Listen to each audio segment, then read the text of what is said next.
Hey everyone, I'm working to hit 1,000 subscribers and I need your help to get there. If you enjoy this content, please hit that subscribe button right now. Toronto is living inside that uneasy silence before a storm, the kind of calm that makes every whisper feel louder and every rumor feel heavier.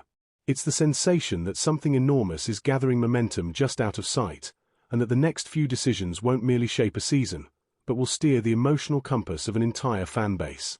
Because while rivals shuffle pieces and the rest of the league drifts through familiar off-season routines, the Blue Jays are approaching moments that could rewrite the story of this franchise altogether.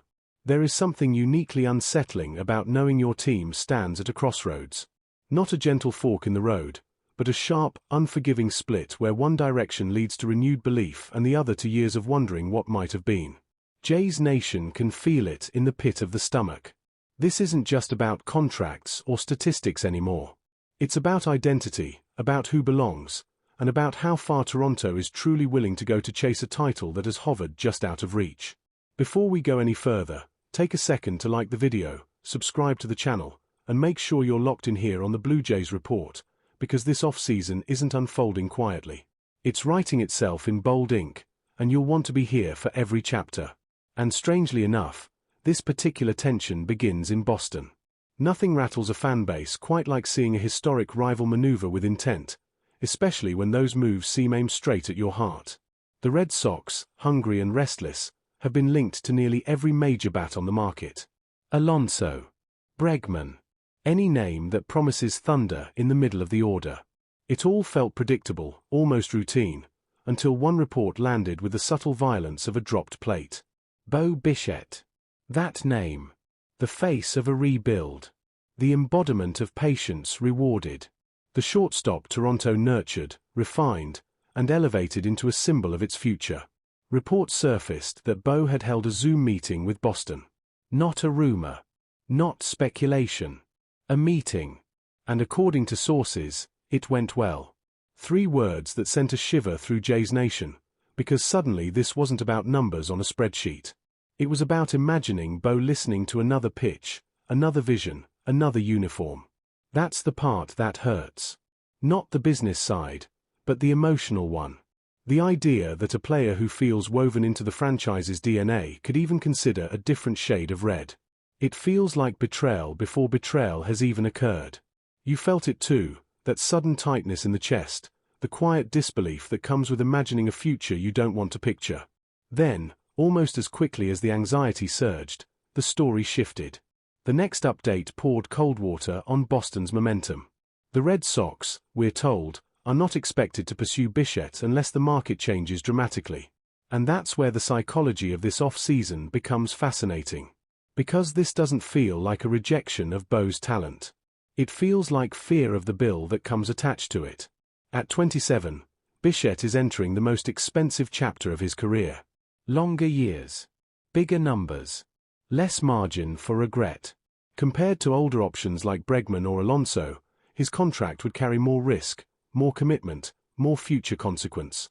Boston is doing what front offices do best. Calculating. And the numbers seem to whisper caution.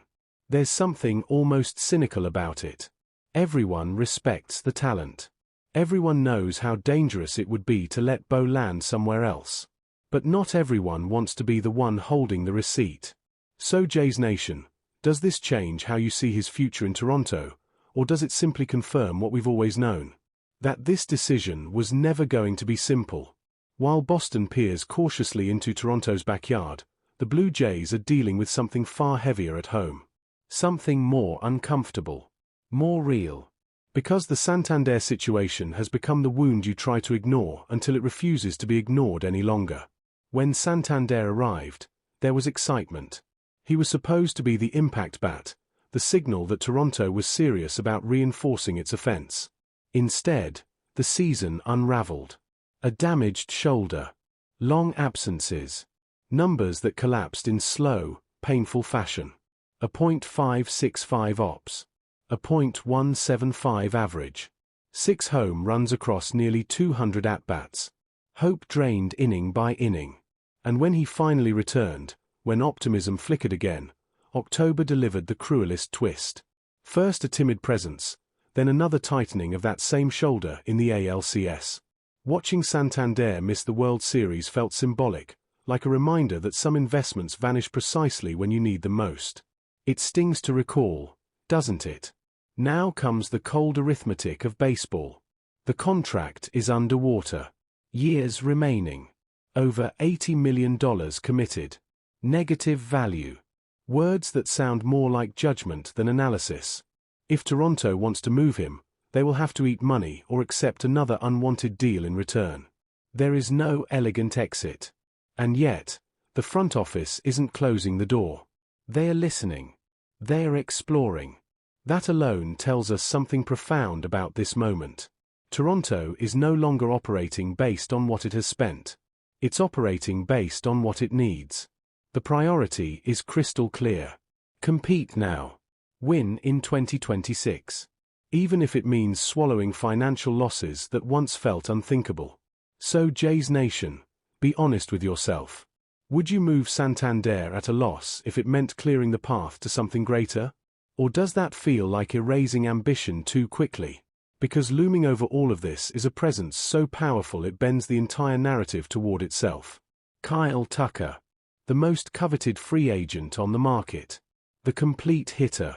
The kind of player who doesn't just change a lineup, but changes how opponents prepare for you.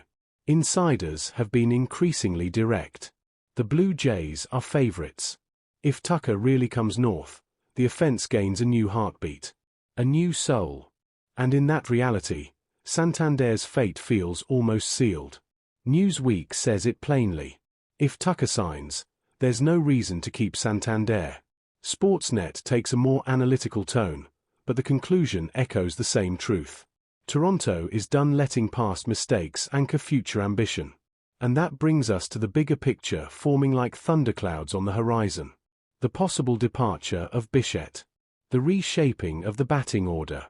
The gravitational pull of Tucker. The uncertainty around Santander. All of it bound together by one defining fact. This team came within 2 outs of a championship. 2 outs. That kind of proximity changes everything. Toronto knows exactly where it stands. Right on the edge between transforming pain into greatness or watching another window quietly slide shut. These decisions will not be gentle. They will not satisfy everyone. But they will define this era. Now it's your turn, Jays Nation. What is the move that changes everything? Letting Bo walk to go all in on Tucker? Trading Santander regardless of the financial hit? Tell me what you think in the comments. I read every single one. If this breakdown helped you feel the weight of this moment, hit the like button, subscribe to the Blue Jays Report, and stay right here. Because this off-season isn't just dramatic. It's decisive. And the next announcement might not just be news. It might be destiny.